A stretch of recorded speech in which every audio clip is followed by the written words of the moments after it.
Yeah.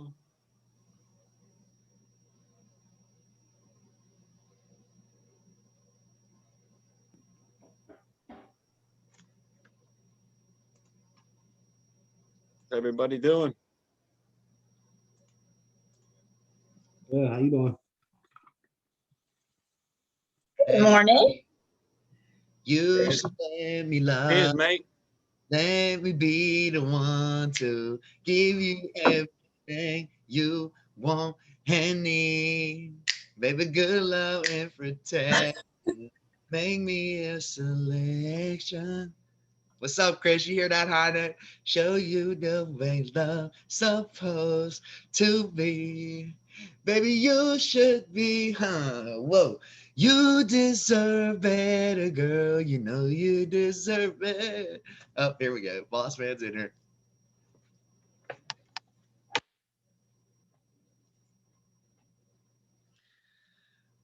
We should be together, girl, baby.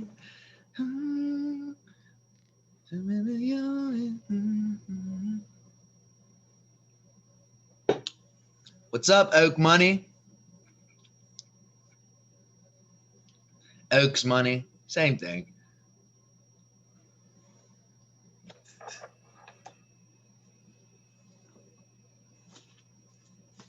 How many coffees you had this morning, Mason? I'm on it right now.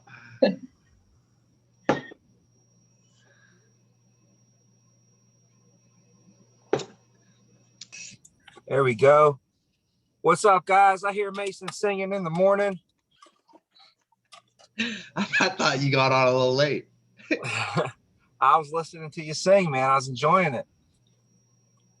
Mario's my guy. You know, there's a place in Vegas. It's called One Oak Mansion. One Oak Mansion. We got to take Austin there. I thought you were gonna tell me they have karaoke night or something every night. Me and Jay would be up on the mic. No, we're just gonna get a big table next to the DJ booth, man, and give you the mic. Perfect. So guys, I just want to keep it short and sweet today so we can get back to business. We're off to a decent little start for the month. We're definitely gonna have to bring it this weekend, but so far we're off to a decent little start. On the leads, just quick on the leads, we just got leads about a week ago, I believe, you know. So if you guys are still working on your lead pack, I think some of you messaged me and said, you know, can I keep my current leads? So if you want to do that, let me know. We'll keep them. And we're going to do a reshuffle today. So if you want to let your team know this morning to go through their leads, make sure that they code them up correctly. If they have any appointments and stuff, they're marked in there. And then we'll reshuffle and get some leads into some people's hands today so we can start making some plays. So those. I just had a note here. It said mind, body, spirit. So don't forget that stuff. That's all. Don't forget mind, body, spirit. Hold on. I got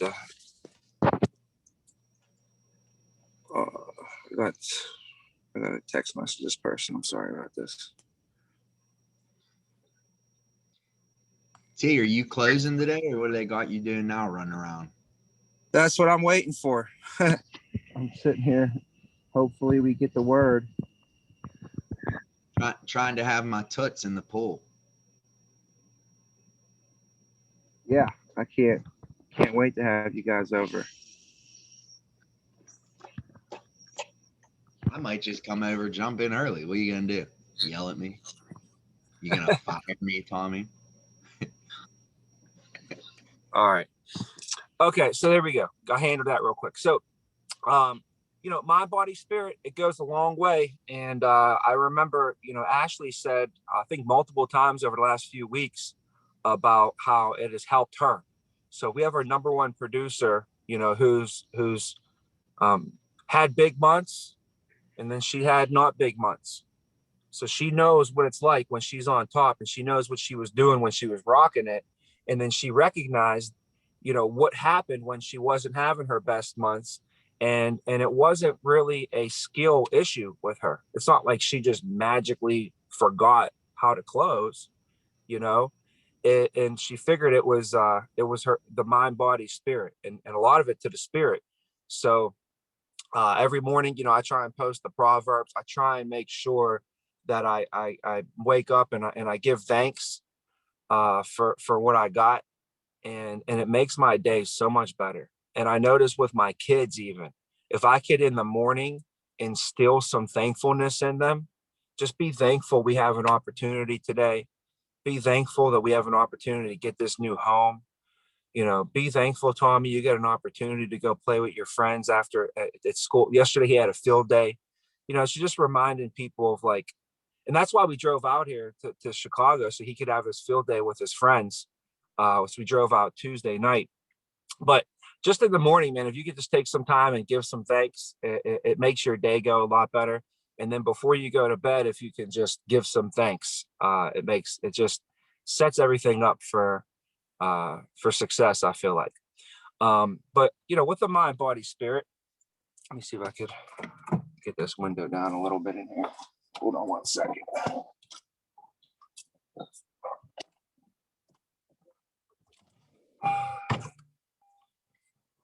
Here we go. With this mind, body, spirit, though,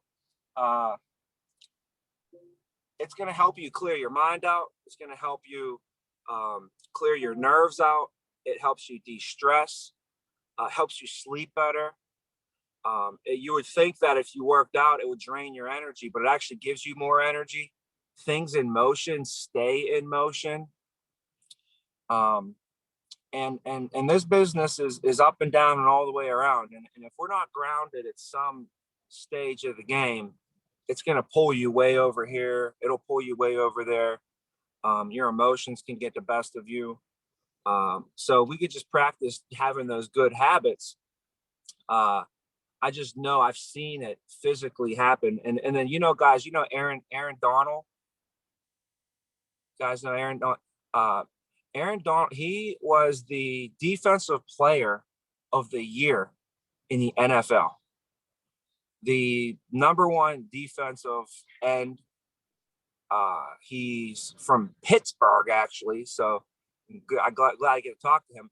But he went to Penn Hills, and he went to Pitt, and then he went to the NFL. And his dad, I mean, you're talking about the #1 defensive player in the NFL. This guy's the creme de la creme, okay? His dad told him that any change that you want to see in your life starts with a physical change. So anyways, I just wanted to remind us of that. I see some of us have been doing really well on that. Sometimes we slip. I'm sure some of us probably haven't been executing their mind, body, spirit like we all want to. And then what happens is we beat ourselves up. I've been there before.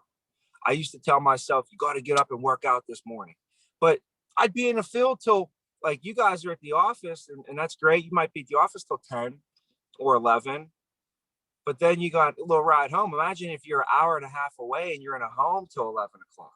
So, I mean, I wasn't getting home till 12:30. You know, and then I would want to be up and at the gym at 6:30 in the morning. And I didn't make it very much. Be honest with you, I didn't make it to the gym in the morning. And I felt bad about it. So all day I would beat myself up, and I had extra anxiety and extra luggage I was carrying around with me all day, unnecessary, you know? So if you're grinding at night, guys, and you can't wake up super early, okay, don't kill yourself and beat yourself up like I used to, okay? I would say work out in the afternoon if that's what you need to do. Don't feel so stressed to hurry up and get that done in the morning. So I actually, it took me a while to accept that it was okay to work out in the afternoon. I literally went through years of my life where I thought if I didn't work out in the morning, I missed my opportunity for the whole day. Like, what kind of mindset was that? I was like, if you don't work out in the morning, you missed it. And then I would just beat myself up and say, all right, tomorrow you're going to get up early. And I'd set an alarm, and and then stuff would happen, and I ended up being in the field till late, and I wouldn't wake up and work out. So then I realized, like, in order to be a millionaire, you don't have to work out. Now I know that's the millionaire like thing. They said you got to wake up early, you got to work out early, and I can see how that is extremely beneficial. If I could, I would get up early, work out, get it done for the day, so I have the whole day to myself and my family. You know, I wouldn't want to come home from work and be able to spend time with my family, but I got to go work out now. If I could choose, I'd rather just get it done early. But sometimes we don't have that ability, that opportunity, or that option. And I don't want everybody here to just feel bad about yourselves or not get the workout in. So you can go to the afternoon workout or the midday break. And mentally, you could use it as a way to kind of break up your day. You know, Ed Milet says he breaks his day up into 3 days. So he feels like he gets 3 days accomplished in one day. So he breaks his day up into like the morning, the afternoon, and then the evening. And he uses them as like 3 different work days. You know, so like and I kind of used to do that too. In the mornings for me, was recruiting. That's what I was doing all morning. Just boom, put in recruiting, mentally recruit. I was like in the zone, you know, mentally I was zoned in on recruiting. So my mind was heavily concentrated, focused on thinking, being creative, trying to come up and create with new ideas, new ways. Oh my, there's someone I forgot to call yesterday, go through my cell phone. I was just calling my people. Hey, why don't you get your 10 people in? I'd be doing third interviews, setting first interviews. My whole mindset in the morning was just on recruiting. And then around lunchtime, 1 o'clock, I would just flip that switch and I would turn it back into training an ALP mindset. You know, so I kind of broke my days up into two days, but I never threw that workout in. So because I had an hour and a half drive to and from the field, guys. So if we don't have that hour and a half drive to and from the field, plus all the time in between appointments, you know, I can't see it that detrimental to our business or to your growth to pull off an hour and a half in the middle of the day to get a little work on it. And sometimes we feel like it's going to slow us down, but I promise it'll speed you up. And it doesn't have to be an hour and a half long workout. It doesn't have to be this crazy full body workout. You know, if you can work out 6 days a week, you're pretty good. 7 days a week is solid. I mean, if you work out every single day, that's going to keep things going. And if you can pick like one body part, then it doesn't take long. You know, if I'm just going to do chest or if I'm just going to do legs, I can do legs in a half hour. You know, so it doesn't have to be this crazy long thing where we're taking our body and running it through, getting ready to play, you know, a basketball game in the NBA. You know, we just need to be in shape and feel good and stretch. I mean, sometimes my workout is like stretching and like yoga. So it doesn't have to be some crazy intense stuff sometimes too. But the mind, body, spirit, guys, is what's going to carry us when the fourth quarter comes, when it's late in a week, when we're running a big win week. That's what's going to carry us through. And then the mind is the mind is, you know, I would say in the morning, we'll put it mind, body, spirit, we'll put mind and spirit together. You know, the mind in the morning is something where you can do something spiritual, get in tune with yourself spiritual. So, you know, I like to listen to Proverbs. There's just so many nuggets in there, and it just reminds me every day to be a good person. But there's a lot more you can do for spiritual. And if you guys have your own things you can do and look at, but also like when you're working out, you can listen to things that can be motivation or education and kill two birds with one stone. So sometimes I want to go work out and just listen to some music. And you know where you're at.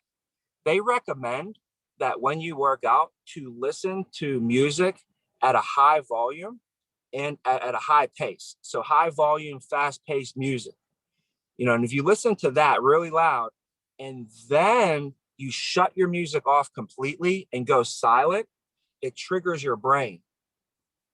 So when I would work out, I would go to the gym, I'd work out, listen to heavy music. I would go sit in the sauna and I would just sit in silence in the sauna, you know, and I would kind of meditate and just pray and breathe and try and focus on my breathing. And some of the best ideas, some of the best moments of clarity have come to me in situations like that. You know, so I just don't want us to wake up and go until the end of the night and never take a second for ourselves to have some physical health, some mental health, some spiritual health. And then what happened when I was running the field, I was eating like shit. So you could imagine 25-year-old, 26-year-old, 27. When I was 28, I made $1 million. I was skinny. I wasn't eating right, wasn't working out at all.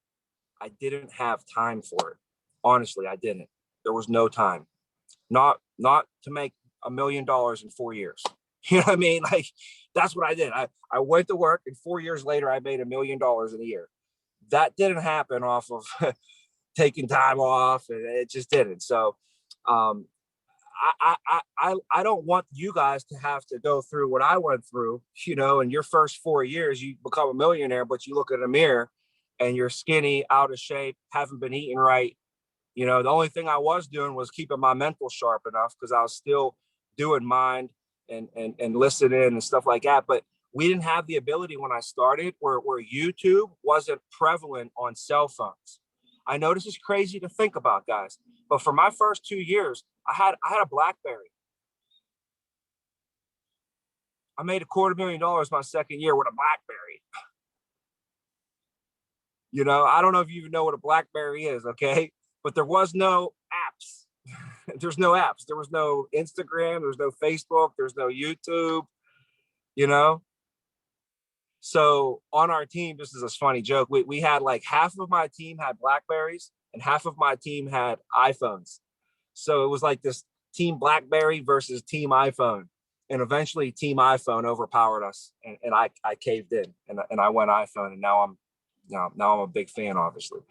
So after I got the iPhone, I probably sold about 20 iPhones for Apple and give you no commission on it. But as soon as I got it, I was telling everybody about it. Like, you got an iPhone? Oh, you got to get one of these. And people thought I was probably on commission for Apple. So anyways, that was just on my heart. And I was like, dude, if we don't go over anything today, because business is business, the scripts are the scripts. I mean, what do you want me to go over the recruiting script? You want me to go over the phone script today? Want me to go over closes? Want me to go over retention, how to solidify a deal? I think we went over that. That's all script, right? And we don't really need to work too much on our script. We do need to work on our script, but like a lot of us, it's more of a mental and you know, mind, body, spirit type of thing that'll help us. So wanted to start with that and just remind everybody, basically just remind you, if you need help, you know, getting on a good, you know, mind, body, spirit system, you know, I can meet with you, go over your schedule. Your manager can meet with you, go over your schedule and help plug it in for you, you know, for the day. You probably might think I'm crazy, but I don't sweat a lot. So for me, like I can go in the middle of the day, go work out and then throw my suit right back on, go into a meeting and people probably think that's gross or, you know, as personally, I just don't really sweat a lot. So I'm able to kind of do that, you know? But if you got to get a shower, just plan for that as well in the middle of your day. Okay. So that takes care of that. Next thing, guys, is what's going to really grow, you know, our business. So I did some one-on-ones with some people last week. Still got to, you know, catch up to maybe a couple more one-on-ones with some of you guys as well. I basically just met with the MGAs and maybe some of the GAs so far. And what we're finding out is that we're at where we're at because of the hires that we've been getting, and we're going to go where we want to go because of the hires that we're going to get. So if you look back at your team, you're typically going to code on a monthly basis whatever you hire per week. And typically whatever you code per month is what you're going to do per week. So if you look back at your team and you say, well, over the last 4 months, I've been coding, I added 2 people a month, okay? Then your team right now should be doing about 10,000 a week. If you can add 3 people a month, then your team is going to start at averaging 15,000 a week. And if we can add 4 people a month, then we're going to average 20,000 a week. So for every person that we're growing by per month is typically what the team will average per week times 5. So our agency, guys, past few weeks, like we're 50,000. Last week we did 50,000. This week we're probably on pace to do 50,000. But if you look back at our hires for the past few months, we've been probably averaging about 10 hires per week. So as much as we want to do 100,000, the numbers are not in our favor, and we can't go back and change the past. If I could, I would change that. If I look at the last probably 3 months, we've been averaging about 10 hires a week. If I could just go back and change that to 20, then this week we'd be doing 100,000. So we can't go back and change that. But I'll tell you guys this. Last week and the week before, the past 2 weeks, I want to tell you guys, good news. We averaged 19 week 1 or 2 weeks ago and 21 last week. So over the last 2 weeks, we've averaged 20 hires a week. So I want to give everybody a round of applause and congratulate us on taking that big step forward. And when I looked at the numbers, they're great. We're right, you know, we're getting 20, but some of us are still under. We have big commitments right now, and the numbers that we're buying with the jot forms is all in line with us just blowing up. I think you know, we're looking right now, guys, as a crew for Gio and Josh and Drew, Josh and Drew combined, Gio team, Josh and Drew combined, and Vince's team, all averaging 10 hires a week. So as a management team, please don't just throw it all on Gio to get the 10 hires. Please don't throw it all on Josh and Drew to get the 10 hires. Throw it all on Vince to get the 10 hires. It's a team, right?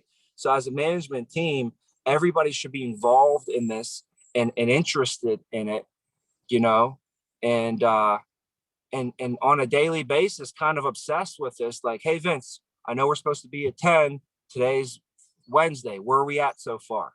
What's the game plan today? All right, we're at 2. How many are we going to get today? Oh, we got 3 thirds. Can I add any more thirds today? What can I do to help? You know, anything you can do to help with the recruiting, it's going to take you and your team to the next level. Because if Gio's team now is doing 10 hires a week, by the end of the summer, we're going to be looking at around 50,000 down the barrel. Vince's team is doing 10 hires a week. By the end of the summer, you guys will all be doing 50,000. That's huge, huge. I mean, that's guaranteeing 25,000 for Reich, 25,000 for Hunsberger, 25,000 for Austin, 25,000 out of Melissa's team in those situations respectively. And I know that's going to put very good income into everybody's pockets as well. And it's going to put the people in the door for us to grow and mold so that you can have people to grow to be your supervisors and your managers. Because by the end of the year, we're going to have to develop and grow some more leaders to hop onto this call. So home office asked me to talk to all the SGAs about our growth, about how our trainees are doing. You know, we're averaging pretty good ALP per trainee. And they asked me to talk about that. And I said that, you know, when you're looking at promotions, this is kind of the idea, is if you can master the SA promotion, you can pretty much master the whole entire promotion of the hierarchy. You know, and what's nice here is everybody on this call already mastered the SA promotion. So like if you already did it, you know how to become a supervisor, you know how to go in and execute 24,000 over 90 days. So everybody here knows how to do that.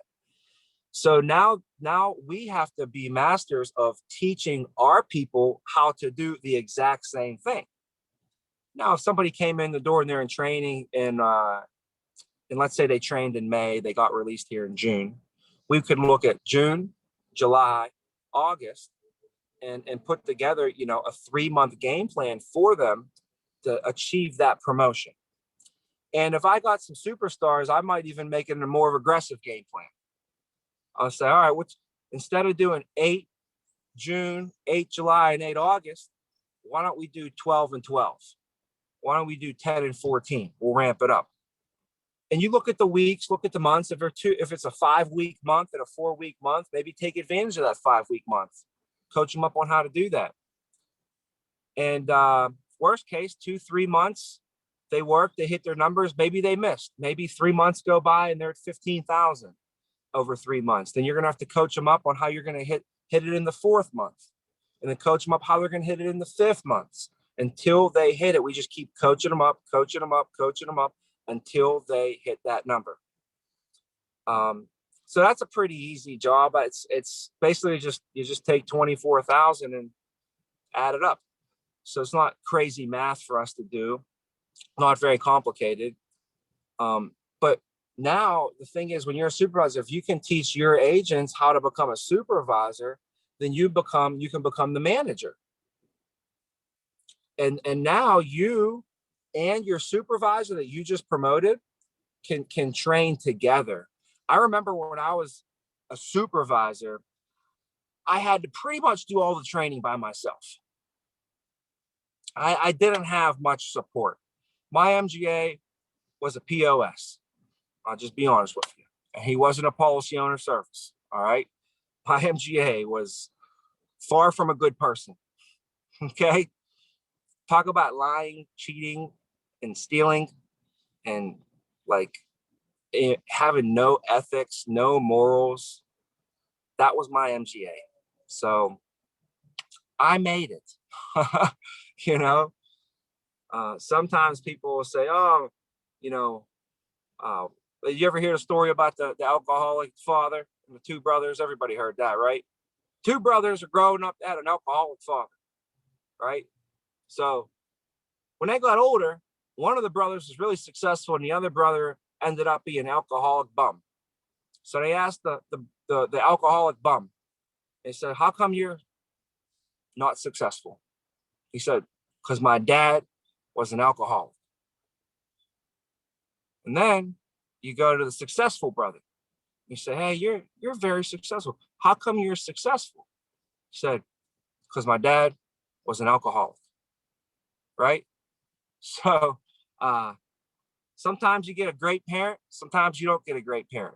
I didn't get a good one in this situation. So all that taught me is when I get in the leadership, here's what you don't do. Don't tell your people you're going to buy them a suit and then don't buy them a suit. It doesn't go over very well. You know, don't go get drunk every day at lunchtime and smoke 42 cigarettes and cheat on your wife. Don't do that. It's not going to go over very well. That was my MGA. Thank goodness that none of you guys have to deal with that. Your MGAs are amazing individuals. Right? So when I was a supervisor, I had to do all the training on my own. So I could only really train like 1 or 2 people at a time. But what was nice is I was so diligent in getting my new agents to become supervisors. The whole reason they're there is for leadership. You know, most I probably had about 95% of the people I was training and working with that were gung-ho, ready to get in leadership. Maybe 5% of them was like, you know what, I'm just going to be a producer. You know, I don't have time for this, things of that nature. So when I was training by myself, I could only train one person at a time, maybe two. When I was able to promote my first two people to essays, I now became a GA and I had two essays. And now an epiphany happened for me. I was like, we can train 3 times the amount of people that I was training when I was by myself. So the growth I was doing, like growing by one person, now I was able to grow by 3 people all at a time, you know? So that allowed us to turn on the recruiting a lot more as well. I felt more comfortable recruiting more people because I had more help, you know? So now if you're able to get your essays or your agents to become essays and you're the GA, well, just think about what just happened.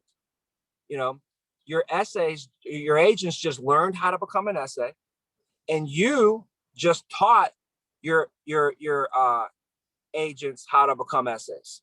So now you're a GA and you have 2 essays. So these 2 essays, they should be able to teach their new agents how to become essays because they just did it. And you just overseeing somebody doing it. So you can help teach that as well.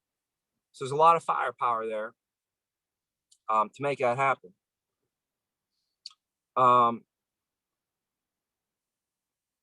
Average income. So back to the numbers real quick. If you're bringing in and you're growing by X amount of people a week, then eventually you're going to grow by that same amount of people per month. And whatever that amount of number we're putting in per month, that's going to give us the ALP. It's all math. So with the income now, typically what you'll see is an essay will make about 10% of what their team does, minus any personal production. Obviously not, you add your personal production on top of that. The GA will make about 12.5% of whatever the team does. And the MGA will make about 15% of whatever the team does. This is without any personal production. The RGA makes 13.5% of whatever the team does.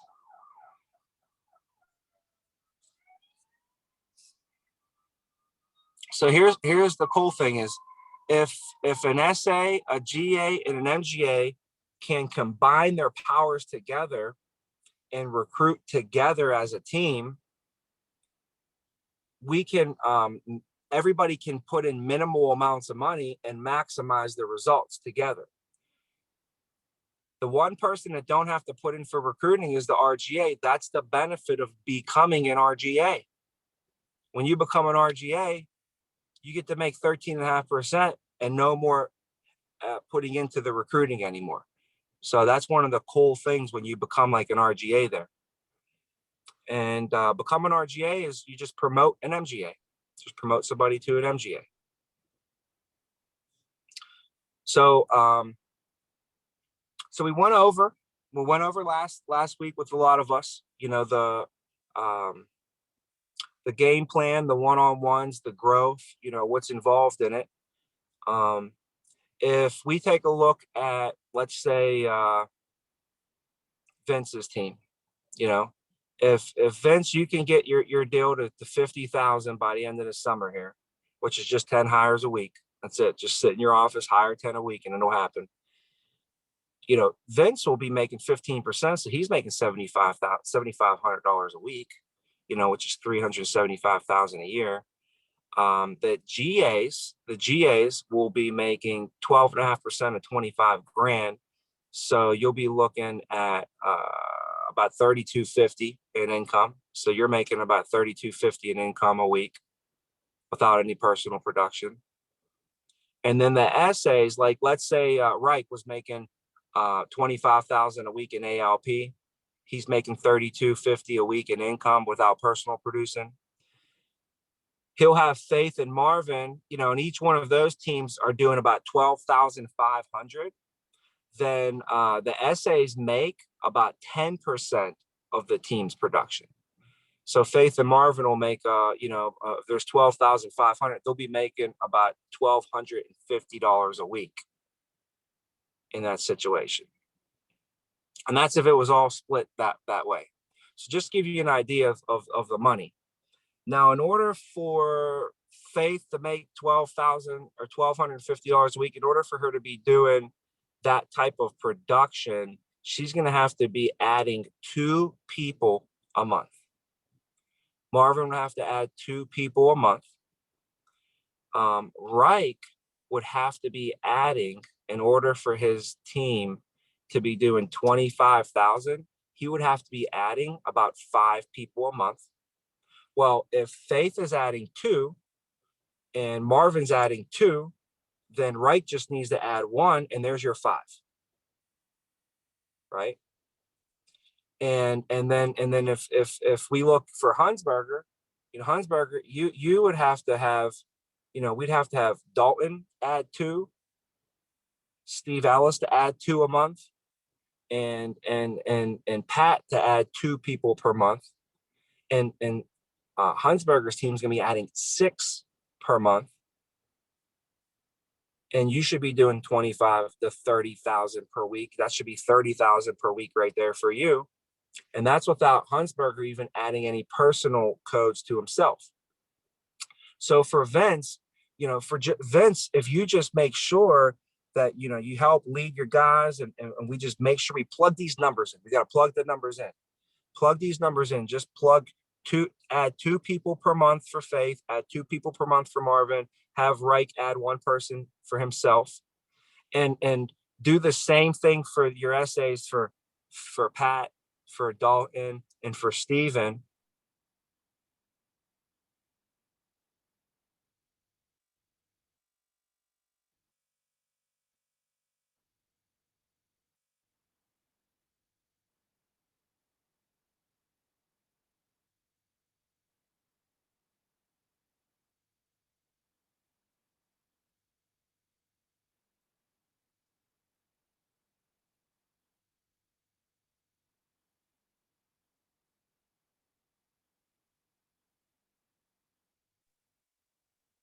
We lose Tommy. Yeah. One thing about our MGA, TJ Powers, he was talking about that he drove the CTS Cadillac V. That's what excited me about this deal. I'm like, this guy drives a CTS V. I'm like, this is amazing. Can't sell the dream if you're driving a nightmare.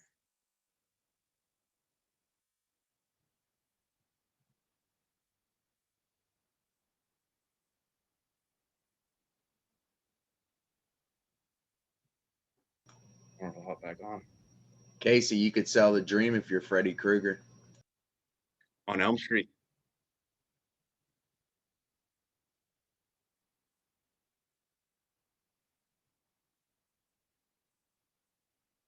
TJ Powers, he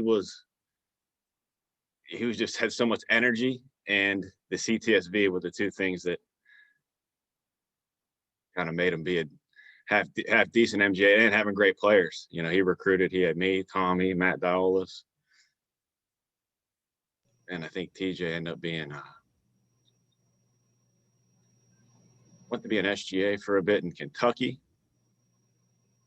and I'm not exactly sure how. Got in trouble, actually, I believe. I don't know. You have to ask Tommy about that.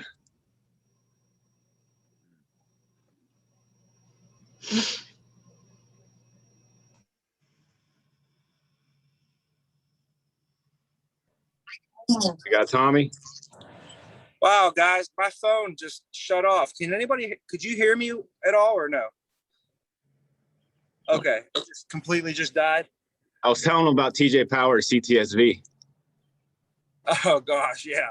That's what sold me on the deal. I'm like, that thing's pretty sweet. Yeah, hell yeah. You can't sell the dream if you're driving a nightmare. Anybody ever heard that one before? You can't sell the dream if you're driving. I remember that. And hey, nothing sells the deal more like when somebody gets a new car. People's heads turn. They notice they'll be scrolling through Instagram like, wait a minute, let me scroll back. Right, got a new Cadillac. Whoa, didn't he just graduate college? Like, speaks volumes. So for sure on that. But back to what I was just saying is, and I'm holding my phone down here because it said my phone got high temperature and needed to cool down. So I'm putting it right in front of the thing. So but you know, what we were talking about was Huntsberger and his deal, you know, if you make sure that they get two people a month, you're gonna be straight. Tommy, we can barely hear you. Okay. How about now? Is that better? Yep. Okay. I had it in front of the air vents because I didn't want it to overheat, you know. I'm gonna put this to block the sun on it. Yeah, so anyways, that would be for vents now. For vents, you know, you guys can be set up. You'll be set up. You'll have and everybody will be hitting your numbers. And here's what I wanted to get at, guys, is all that is training one person per training class. So Faith isn't going to be like all bogged down. I got all these people to train. I don't know. It's one person per class. And David Zoffin, we had a meeting with the SGAs on Tuesday. Okay. And I'll go over some fire that they gave us in this meeting too. I want to tell you guys about. But David Zoffin said that if you can complete the training cycle for one person per month as a manager, you're going to be in good shape.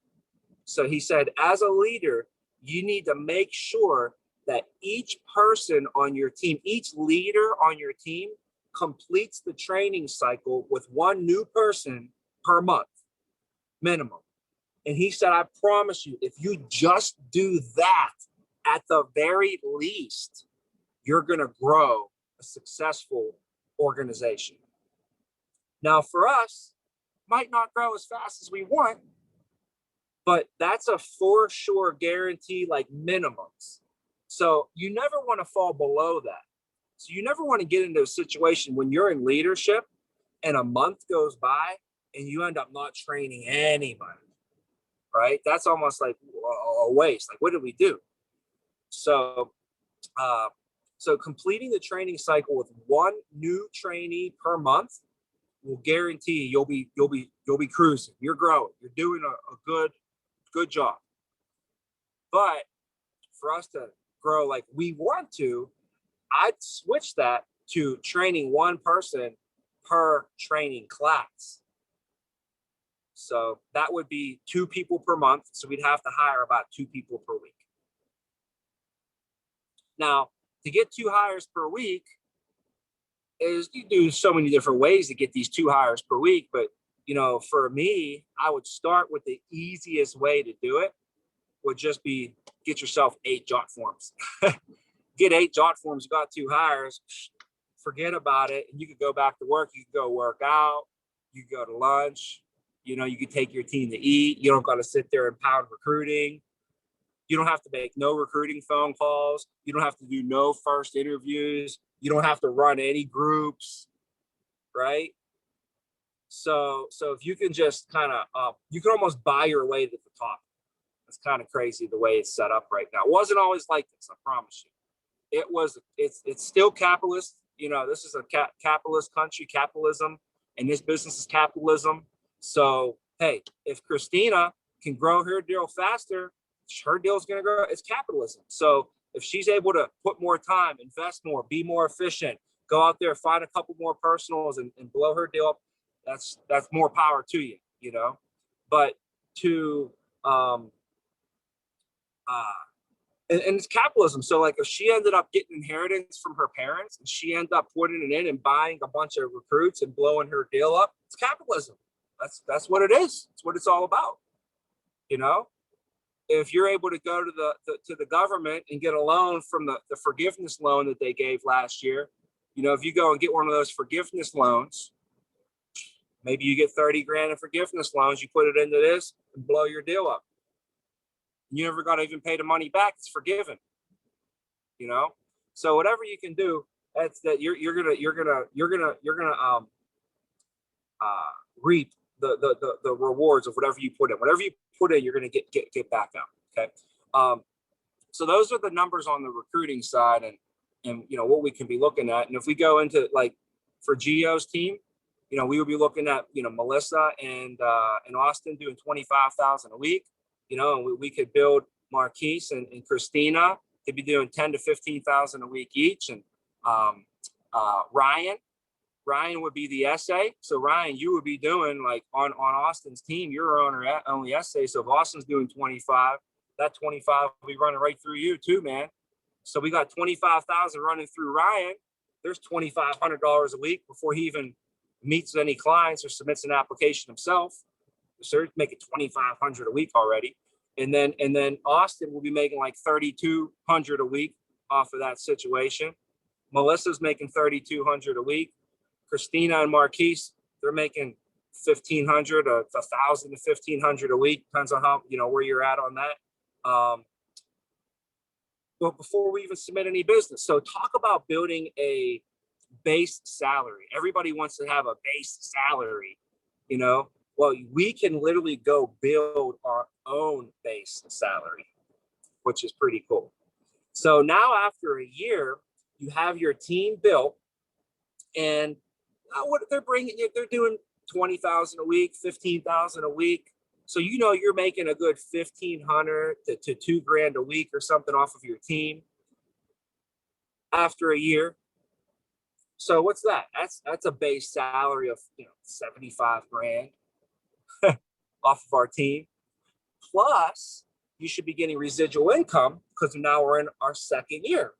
So if we can drum it up to $1,000 a month. So now I got $1,000 a month. There's 12 grand a year, plus 75 grand a year from my team. I'm making a good like 87,000 before I even submit any business or grow it from there. So like if we just run it up now, and I don't know, let's say it takes from now to the end of the year, which is too long for any of us here. I know we don't want to wait that long, but if it takes us now to the end of the year, and Ryan starts out the year next year, and you start the year out next year doing, I don't know, 25,000 a week, 20,000 a week. The key is, guys, that's where we're starting the year at. Remember where you started this year at.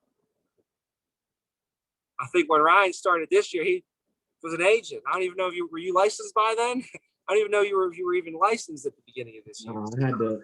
I had to get my license and everything. Yeah. So, we can go, we just started the year not even having a license. Boom. 1 year from now, we're in leadership. We have a team. We have a base, some income coming in. We have residual income growing. That's a good bottom.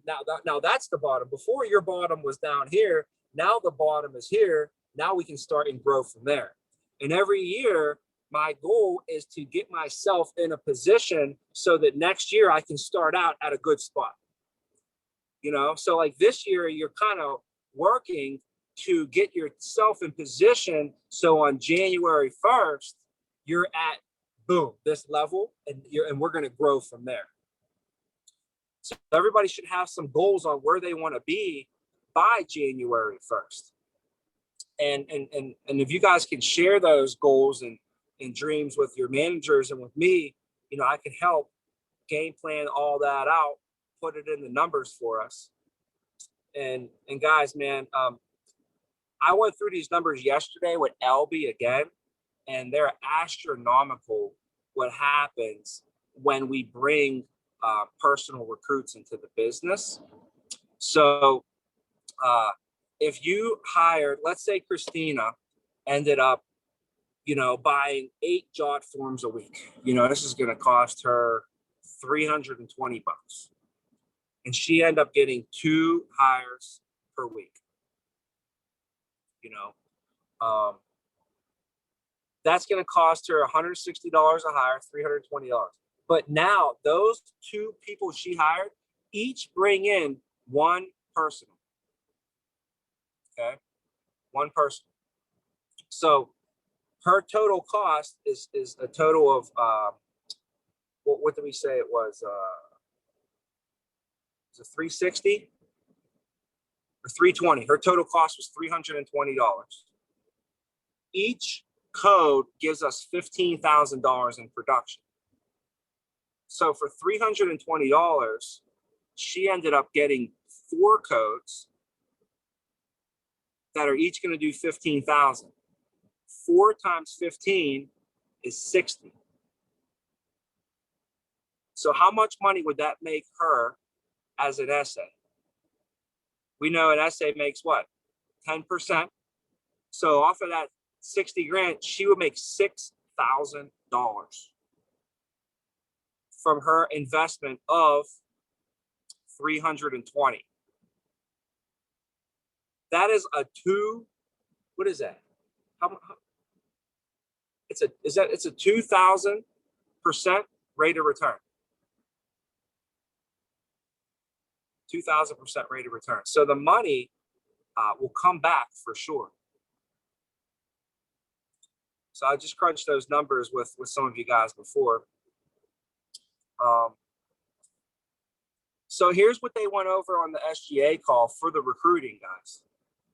Not many people in this company. I want you to know, there's maybe like 3 or 4 agencies in this company that have jot forms. Everybody in the company now wants jot forms. Everybody wants them. Literally. We got on them early because Albie is my dog. So, but it's everybody wants to, they're jumping on it. They want to do it. We are blessed to have that situation.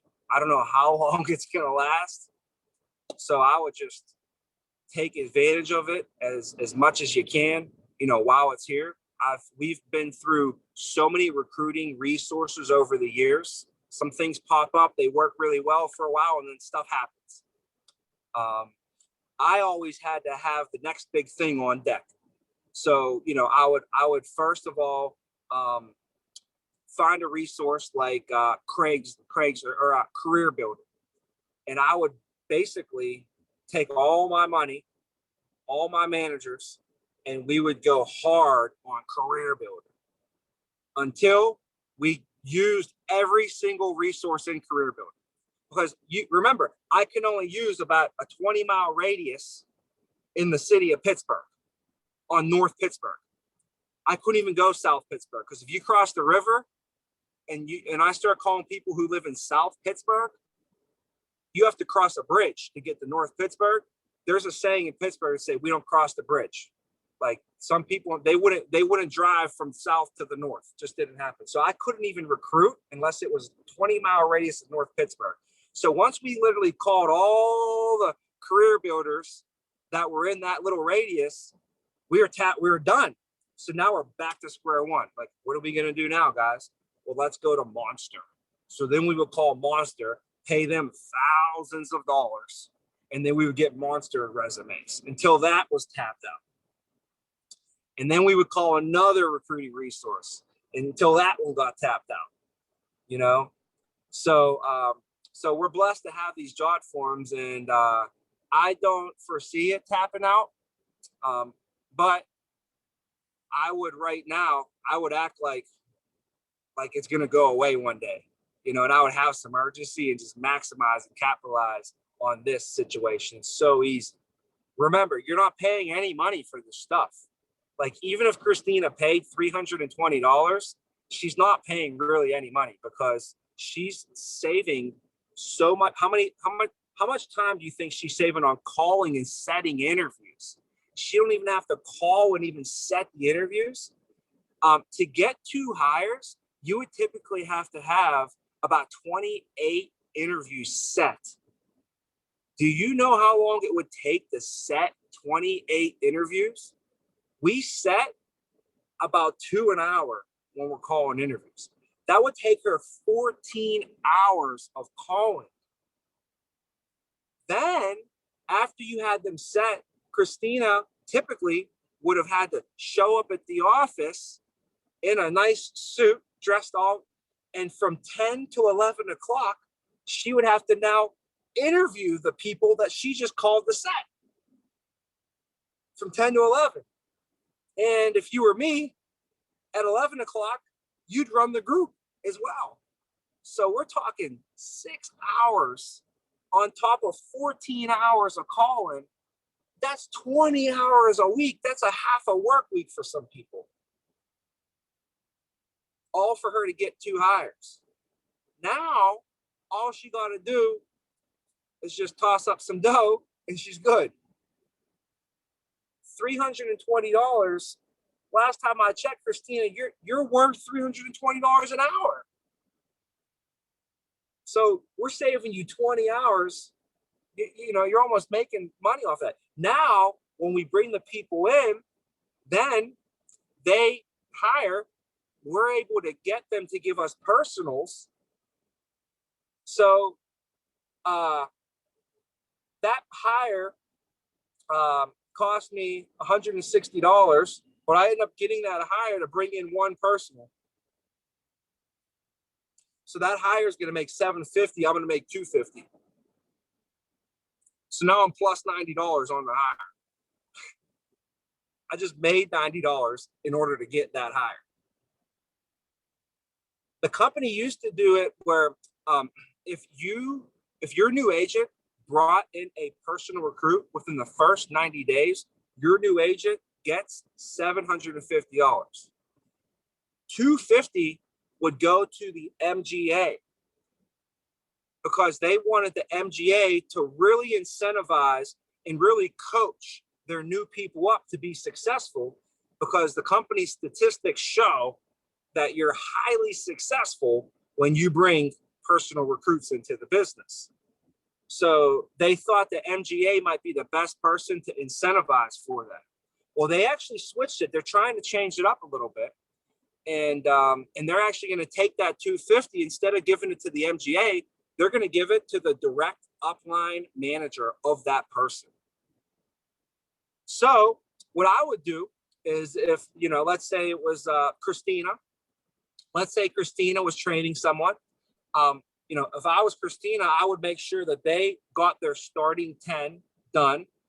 But if I was Melissa, I would make sure that Christina and her new agent got the starting 10 done. And then if I was Gio, I would make sure that Melissa made sure that Christina made sure that her new agent got the 10. So now, instead of just Gio being the one, you know, Gio should quarterback it and make sure it happens, because, you know, Gio knows that statistically, if my new person brings in a personal recruit, their success is going to go through the roof. They're going to be extremely successful. So by doing so, that's going to put more money into the new recruit's pocket. They're going to make $750. So there'll be less stress coming in. It's going to put money into Christina's pocket, and she's going to feel more excited to put money back into the recruiting and grow her deal. And if her deal grows, guess whose deal grows? Melissa's deal and Gio's deal, right? So if we can really help the essays grow their deals, it's going to help everybody in the long run.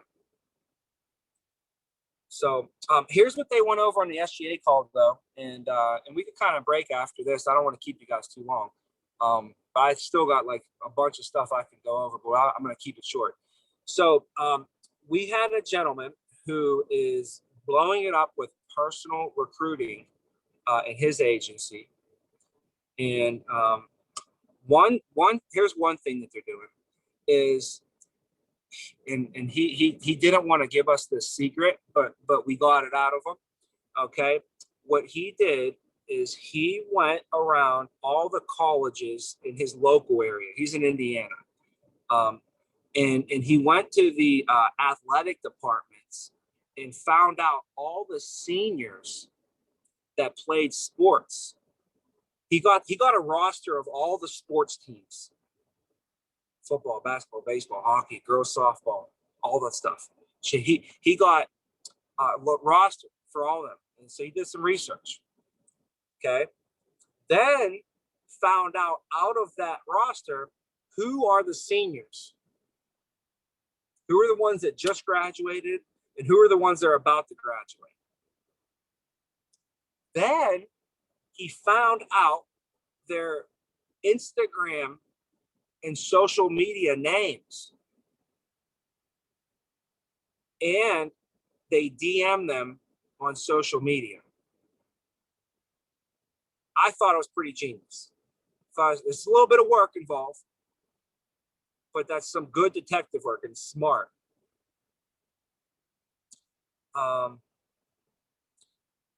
So they did that. They send 10 DMs every morning, minimum. Every person in the agency, even if they're new agents, they're sending 10 DMs in the morning. And he says it takes like 5 minutes because they just copy and paste. And they might change the name. Like I'll copy and paste the message and send it to Christina, and then I'll copy and paste the message. I'll send the exact message to Ryan, but I'll just change the name Ryan real quick at the beginning. Hey Ryan, whatever the message would be. And they're sending 10 DMs out every single morning. Their new people are getting a lot more hires off of it. They're getting these $750 recruiting bonuses, and it's helping the new people with getting started in the business. Plus, what they found is that now when these individuals bring someone in, their production goes up because they brought somebody into the business. So statistically, if you bring someone in versus someone not, you statistically have better results as well. So I thought that was pretty smart, pretty genius by doing that, going through the colleges and identifying, the athletes. He hired a staff person to do that. So, I wouldn't, probably do that. I would hire my staff person, have them do something like that. But sending these DMs every morning has been, if you talk, I talked to a couple different SGAs that had really great results. And that is something that they all have in common, is they're doing the DMs. Guys, I get DMs. I got a DM from First Family Life. They said, hey, Tommy, quick question. Did anybody get that? Anybody get that? Hey, quick question. Oh my God, you're all getting it. You're all getting it, right? So that these guys are doing it. But they're going after like licensed agents from other companies. Have I ever directed you guys to do that?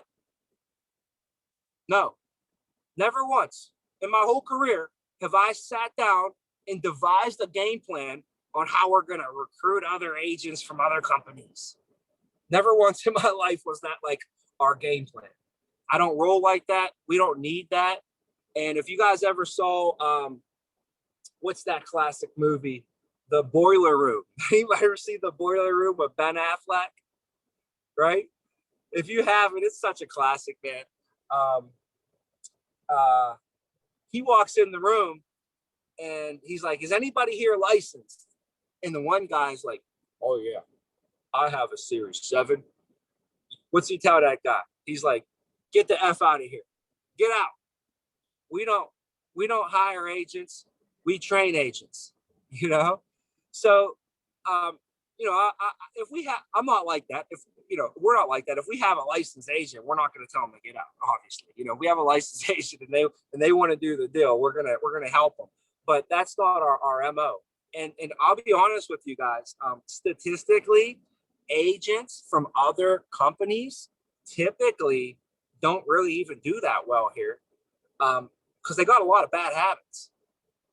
I was an agent with another company as well, for 3 years, I was a financial advisor. I was life insurance, you know, but when I saw this opportunity, man, it blew anything that I've ever seen in my life away. So I don't want to avoid that, but sometimes I go through the idea, like, if you were a financial advisor and you were able to really be successful with this company, there's got to be some other financial advisors that can do the same thing. So don't shy away from the licensed agents. You know, and if you can get your hands on some financial advisors, I've been there before. It's a racket. It's tough. It is tough. It's cold calling and prospecting and marketing, and the marginal income that you make is small. So you know, if you can get some licensed people, definitely. But you know, I wouldn't necessarily make that my MO. Like, you know, I'm gonna try and go out there and just recruit a whole bunch of, you know, only licensed agents. So that's one thing that he's doing for personal recruiting, and for just recruiting in general. They do social media. They do a lot of social media. So he says that if one of his agents has a good week, you know, or a good month, the agents will post. They'll make a post on social media, and then the agents and everybody, they'll share it. They'll share their social media post, and they're getting hires off of that. So if you or your agents have anything where they had a good week, let's just not just share it in our group me. Let's share it to everyone. Share it out there on the social medias, and you can get some hires off of that as well. That's the last like note that I really wanted to hit on. There's a whole bunch of stuff I wanted to go into, you know, training. We'll go into training more next week on just some stuff they went over in the SGA call. But does anybody have any questions on the call today? If we have any questions, we could kind of wrap up with that. If you guys got anything on the docket. Any trading questions, any issues? If you're having an issue, maybe somebody else got the same question. Figured I'd leave it open to that. We could end on that.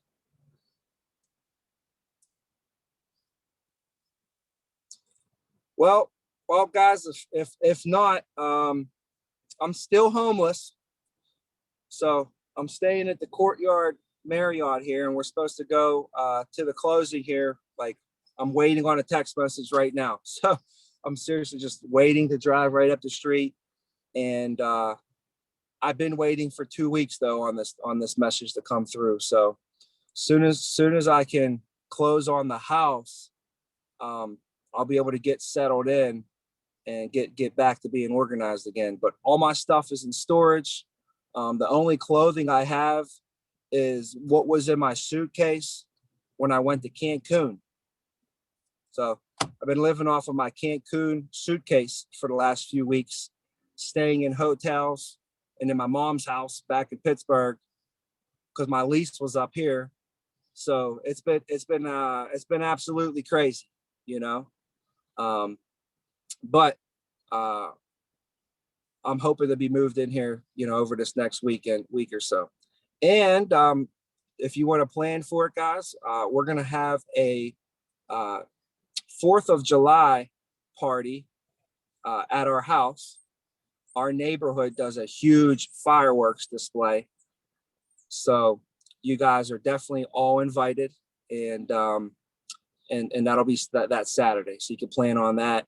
One other thing is for hires this month, make sure you guys crush your hires because we're going to have a big dinner on Friday, July 3rd. And we'll either do it downtown or we'll do it at the club, at the country club in my neighborhood. So we could either go to the downtown. It's up to you guys. Whoever is going to the dinner, you guys can vote on that. We'll go downtown, eat on a rooftop or something, or we could go to the country club in my neighborhood and go to a dinner there. But that's going to be for the MGAs who hit their number this month, which is, it's a big number. So we're going to have a big dinner. We're going to have a big celebration. 40 hires from Geo, 40 from Josh and Drew, 40 from Vince, and I think 24 from Casey and my dad.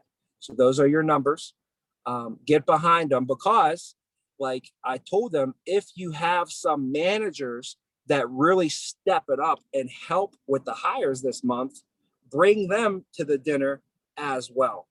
So if you bring in a bunch of personals, or you do a good job of getting your new agents to bring in a bunch of personals, or if you just crush it with interviewing and hiring this month, you'll be coming to the dinner as well.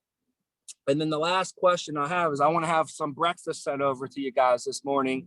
Does any of you guys have 4 hires for the week so far? I think I saw Gio had 4 for the week so far, and Vince's team, you guys got 4 for. Give me like, Gio, I could see you don't have, like, how many hires do you have so far with your hands? Gio got 5. Vince got 7. All right. Come on, guys. That's it. Feels good. Thursday, already more than halfway to our hires. That's where we want to be. Let's keep this trend up. I ended the MGA meeting on Monday, which is saying that, whatever our goal is for hires, let's have an urgency behind it and start mentally preparing to be at the majority of those hires by Thursday morning. So, but when you do that, that puts a different kind of pressure on yourself, because if you're like, oh, I just need to make sure I get my hires by Friday at 4:00. Well, now you slow down, you procrastinate, oh, I could give them a call tomorrow, I could call them later. But if you wake up, let's say Friday this week, you tell yourself, all right, hires are over. Next week, I need to get hires, right? So Friday, you're like, if I need to get hires next week, I need to have them like all done by Thursday. So if you start thinking, oh no, I need to get them done by Thursday, you're going to start being more proactive and thinking, well, what can I do? If I need to have, 10 hires this week and I want to have 7 of them by Thursday, I'm going to probably have to, maybe get 2 or 3 hires this weekend. And then I'm going to have to probably hire maybe 1 person Monday afternoon. And I have to maybe make some extra phone calls on Monday, because I'm going to have at least 2 hires on Tuesday and 3 on Wednesday. Because if I get 2 over the weekend, 1 on Monday, 2 on Wednesday, 3 on, that can get me in position. You're going to start acting more proactive. You're going to be faster, and kind of like you guys did this week. You got your hires done before Thursday, not all of them, but the majority of them are done. So if I need 8 hires, then I want to have more than 4 done by Thursday. If I want to have 10 hires, I want to have more than 5 done by Thursday. But anytime you guys as an MGA team, you have more than 4, you have 4 hires or more on a Thursday, then I want to have breakfast sent over for us. So I'm going to get breakfast sent over to the office for Gio and Vince. And then if we have some people that are working virtually or remotely, then we'll have to maybe just DoorDash, or you can DoorDash and we'll Venmo you the money if you want to go get yourself some breakfast, DoorDash to your house. So I'm going to call Edgar as soon as we're done here and make sure he helps you guys out with that and coordinates that. So we're not, spending tons of time, ordering breakfast or whatever. But yeah, so Gio and Vince's team as a team, great job, guys, as a team, way to come together collectively and make this happen. Gio, keep helping Vince. You guys work together as a team. Don't forget, hey, Vince's team, Gio's your RGA. Come on, guys. Make sure you guys are hitting him up too, man. Everybody work together as a team, communicate, have everybody's back on these hires. If we crush it with these hires, I promise you, like I'm promising, I don't make empty promises, guys. I promise you, you hit these hires and the numbers that we want on the end, on the output, on the back end are going to come out for sure. Promise you guys that. Promise. So let's go get it, guys. I'll call Edgar right now. Let's get some breakfast in your hands, and great job so far. Let's keep this trend going. We're going to have our biggest hire week yet this week. Thanks, guys.